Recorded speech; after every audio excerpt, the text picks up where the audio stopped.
she was waiting in the shadows of the dining room. The low, arrogant laughter reached Chipo before she even set down the final course. "I don't know why you let the staff linger around, boss." The underboss's voice floated across the long table, sharp and paranoid. "Nobody needs outsiders listening in when we're eating." The other men murmured in agreement. Chipo kept her expression perfectly blank and tightened her grip on the heavy chef's knife hidden right beneath her apron. She knew better than to react. She had spent too many years hunting the man who ordered her father's murder to let a sudden rush of anger ruin her perfect infiltration. That's when the room shifted. Vittorio DeLuca raised a single, casual hand, and the entire energy of the dining room changed. The capos straightened in their chairs. The armed guards in the corners held their breath. Even the underboss's arrogant posture stiffened into sheer terror. Everyone in the criminal underworld knew that when the Don went silent, someone was about to bleed. The ruthless Italian boss, sitting perfectly relaxed in his tailored black suit, watching everything with eyes that never missed a detail, slowly set down his glass of red wine.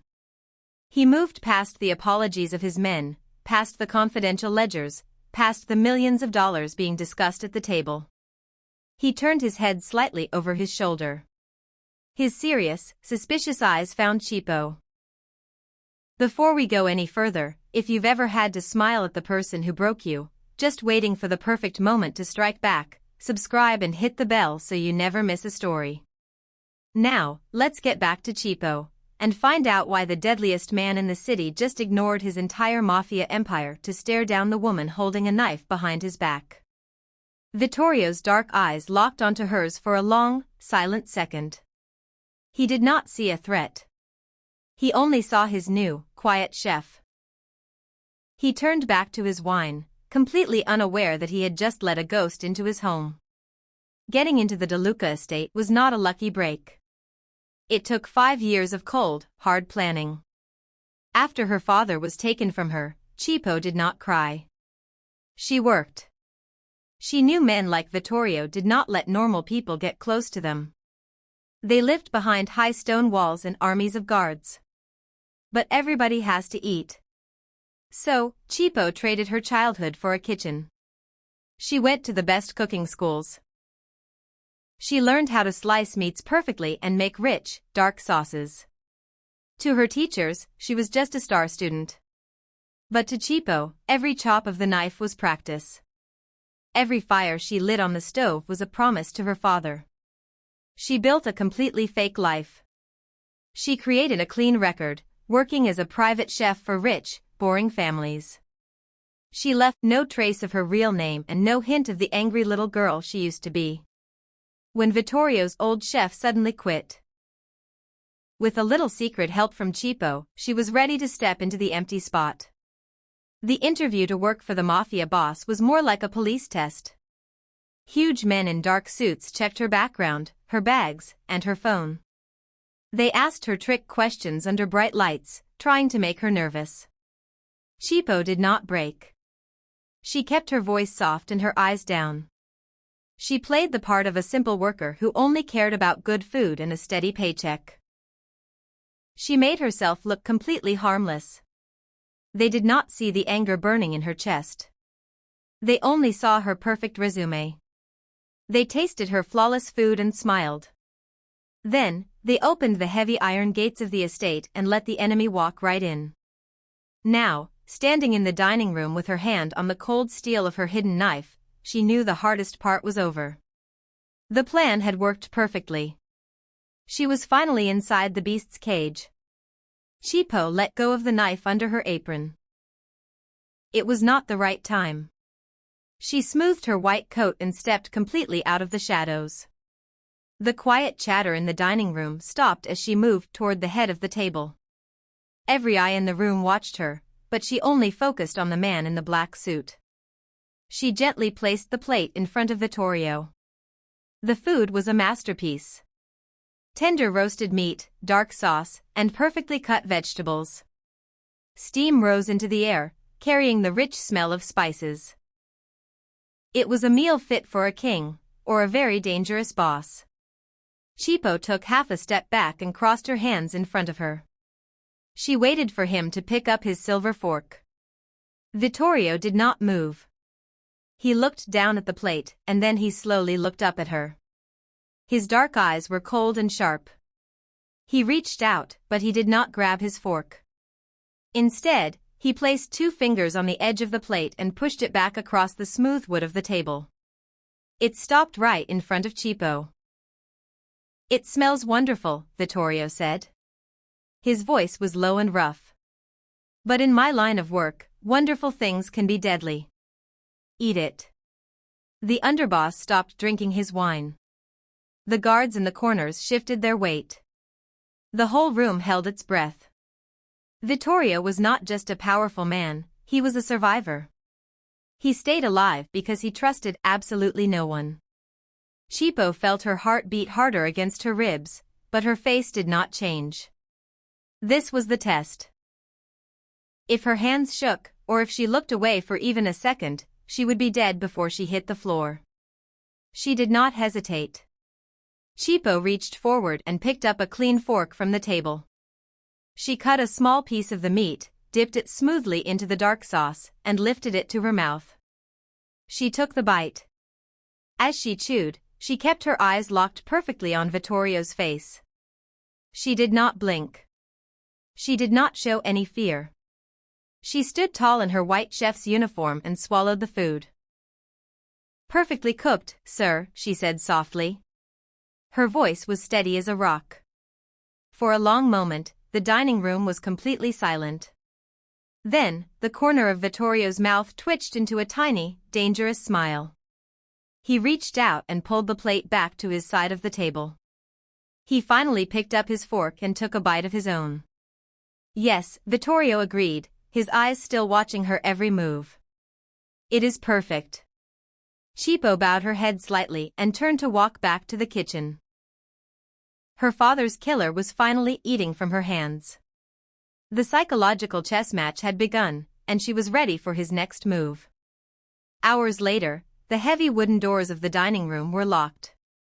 The giant estate was completely silent. Only the low hum of the large refrigerators filled the dark kitchen. Chipo stood by the metal sink, wiping down the clean counters for the 3rd time. She was waiting for the perfect moment. When the tall clock in the hallway struck 2 in the morning, she finally moved. She took off her white chef's coat and slipped into a dark sweater. She moved like a shadow through the quiet halls. She had carefully watched the guard patrols during her first week. She knew exactly when the hallway leading to Vittorio's private study would be empty for 3 minutes. The study door was locked, but Chipo had learned many tricks over the past 5 years. She pulled a thin metal wire from her pocket. She slid it into the keyhole, and with a soft click, the heavy door swung open. Inside, the room smelled like old paper and expensive cigars. She pulled out a tiny flashlight and clicked it on. A thin beam of light swept across the room. She went straight to his large wooden desk. She ran her hands carefully underneath the thick wood, feeling for hidden latches. Her fingers brushed against a small, cold button. She pressed it, and a secret drawer popped open with a quiet snap. Inside the drawer were thick, leather-bound ledgers and dusty folders. These were the old records. They held the true, bloody history of the DeLuca family. Chipo's hands shook slightly as she pulled out the book from the year her father was killed. She flipped through the heavy pages, her heart hammering against her ribs. She found the exact month and year. But as her eyes scanned the neat, faded handwriting, a cold chill ran down her spine. The names and dates did not make any sense. Chipo traced her finger over the ink. According to Vittorio's own secret records, he was not the boss back then. He was just a low-level soldier working in a completely different city. He did not take control of this territory until 2 full years after her father was murdered. The man running the streets and giving the orders back then was someone else entirely. Chipo stared at the old paper. Her breath caught in her throat, and the quiet study suddenly felt like it was spinning. The story she had believed for her entire life, the story that fueled her anger every single day, was a lie. The dates did not match up. Vittorio did not have the power to order hits back then. If Vittorio did not give the order to kill her father, then the real murderer was still out there. Chipo lowered the flashlight, standing alone in the dark. She had spent 5 years turning herself into a deadly weapon, only to realize she might be hunting the wrong monster. The next night, the large kitchen was quiet again. Chipo stood by the stove, stirring a pot of warm chicken broth. Her mind was a storm of confusing thoughts. The secret records she had found the night before changed everything. If Vittorio did not give the order to kill her father, then who did? The soft sound of leather slippers on the tile floor made her freeze. Vittorio walked into the pale light of the kitchen. He wore a dark silk robe, looking tired and much older than he did during the day. The heavy crown of his mafia empire seemed to weigh him down in the middle of the night. "I could not sleep," he said quietly. "Make me something simple." Chipo nodded without a word. She poured the hot, golden broth into a ceramic bowl and sliced a piece of fresh, crusty bread. She set the meal on the small metal table in the corner of the room. Vittorio sat down. He did not ask her to taste it this time. That small change made Chipo's heart beat faster. He stared into the warm liquid as the steam curled into the cold air. "My old boss used to eat this exact meal," Vittorio said softly, his deep voice echoing in the empty room. "Before I took his place." Chipo stayed silent. She picked up a clean towel and began wiping the counter, but she listened closely to every single word. "People think I built this family from nothing," he continued, slowly breaking the bread with his rough hands. "But I just cleaned up another man's bloody mess. 12 years ago, the streets were a war zone. The boss back then was a coward. He killed innocent people just to prove he was strong. He even ordered hits using my name to cover his own tracks." Chipo's hands stopped moving. The towel slipped slightly in her grip. 12 years ago. That was the exact time her father was taken from her. "Using my name." The words hit her chest like a heavy stone. Vittorio took a slow bite of the bread. He looked up at her, his dark eyes catching the dim light of the stove. "He thought I would take the blame for his terrible sins. He thought I would stay a loyal, quiet soldier while he ruined my reputation.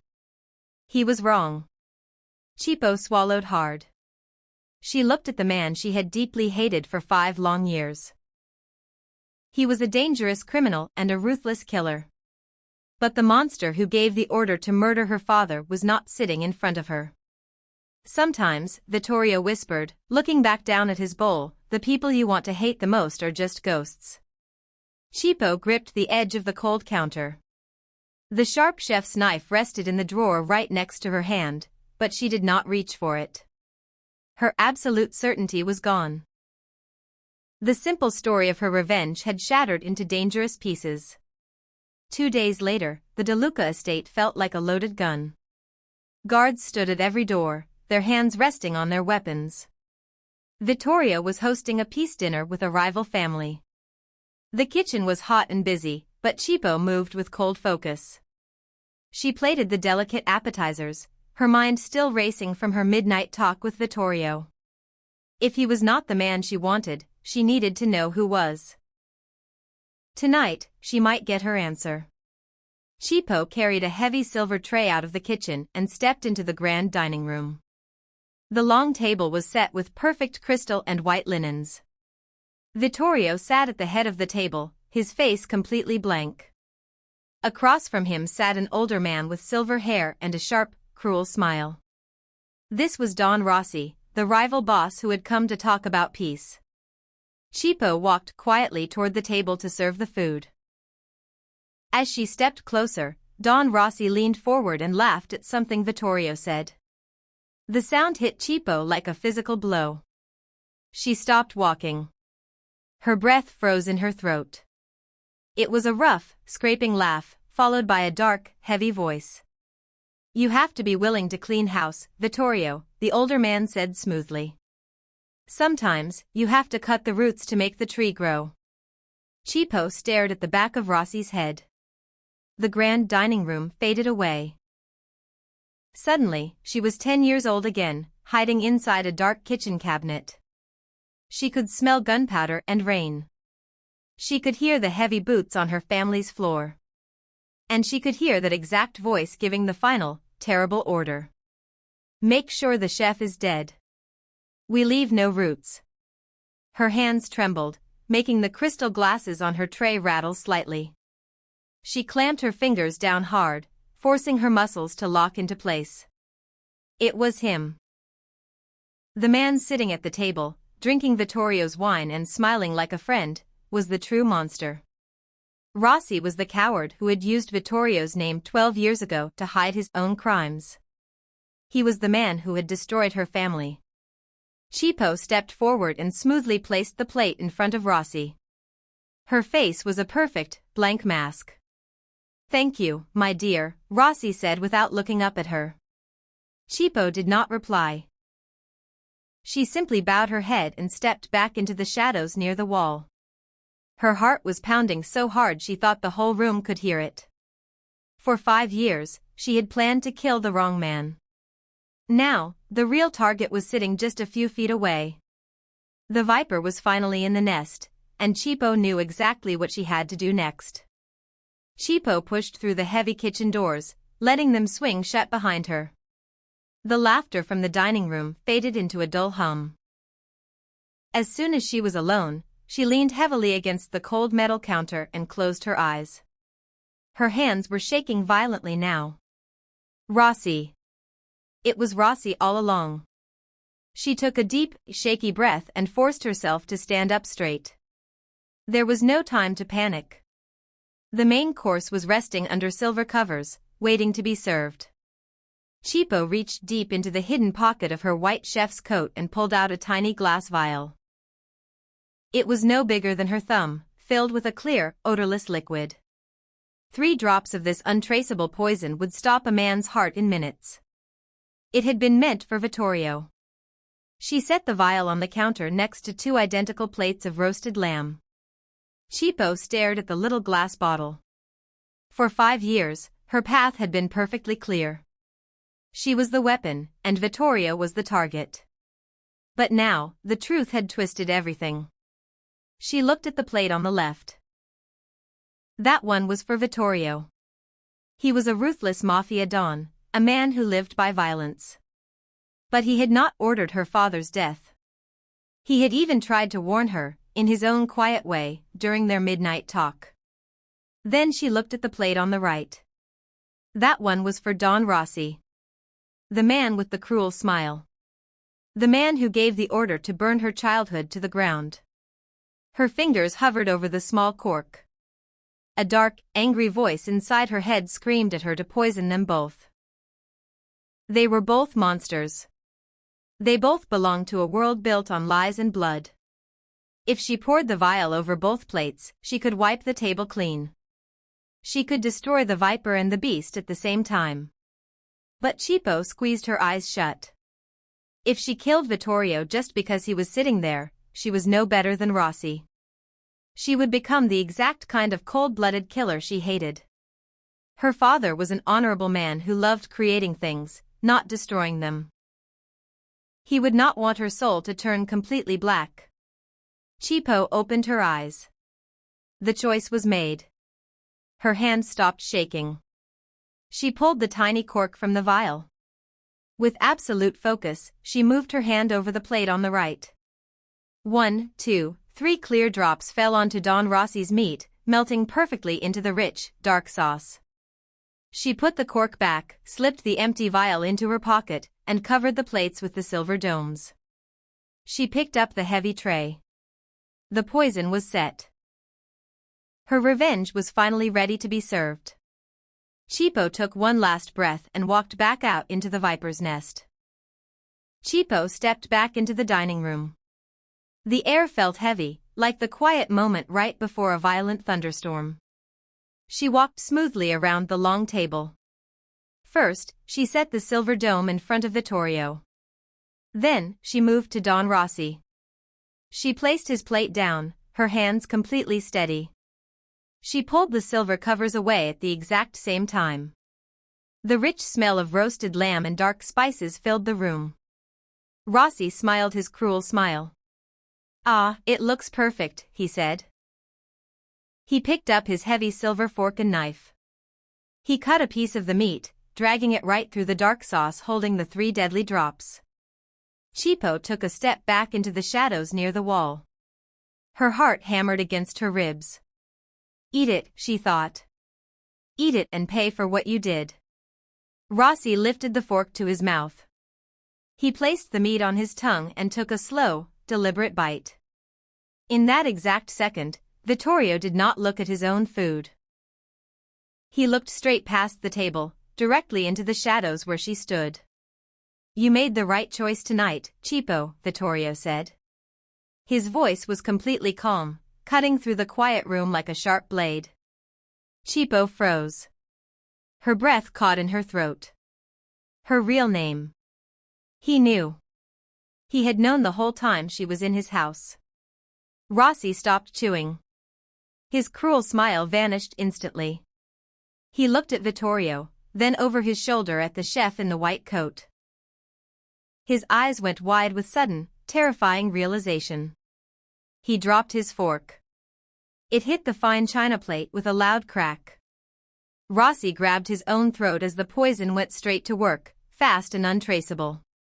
"It's a setup," one of Rossi's guards yelled.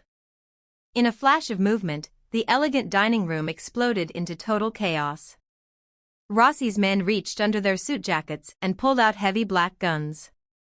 But Vittorio's guards were already moving, their weapons drawn. Gunfire shattered the crystal glasses on the table. Red wine spilled across the white linen like blood. Chipo dropped her empty metal tray and dove hard onto the floor just as a bullet smashed into the wall right where she had been standing. Vittorio kicked his heavy chair backward. With one powerful push, he flipped the massive wooden table over, using it as a thick shield. The room filled with blinding flashes of light, thick gray smoke, and the deafening roar of weapons.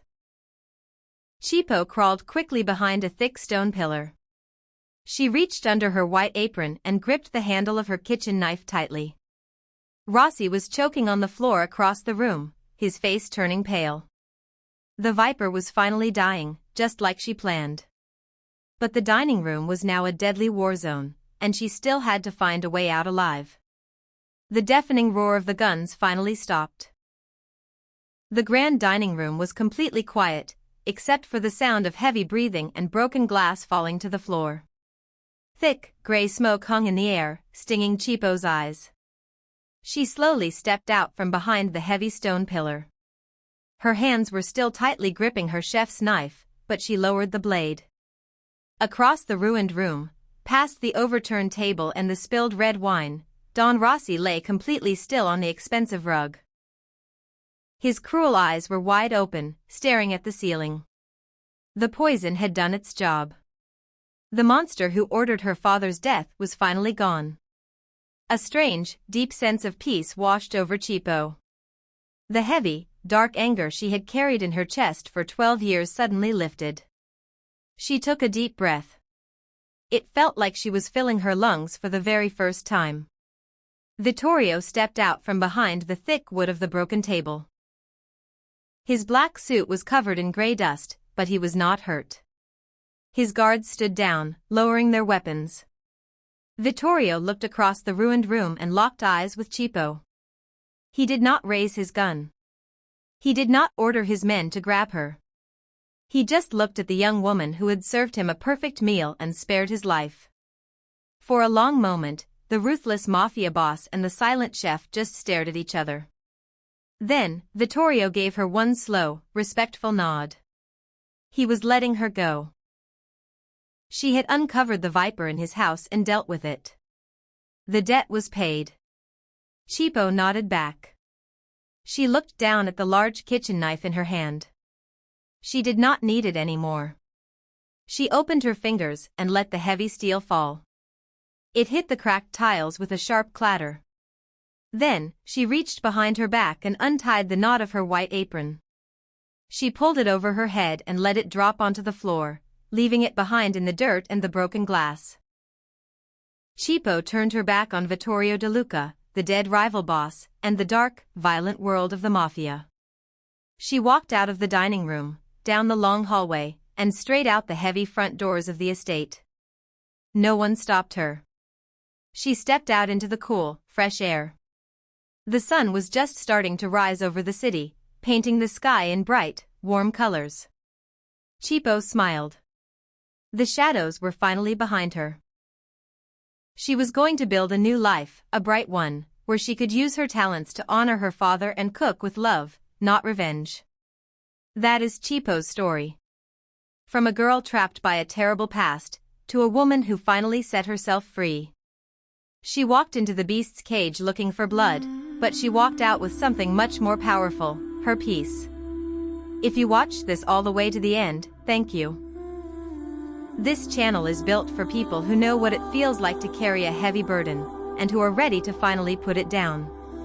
We tell stories about fighting the darkness, outsmarting the enemy, and choosing to walk into the light.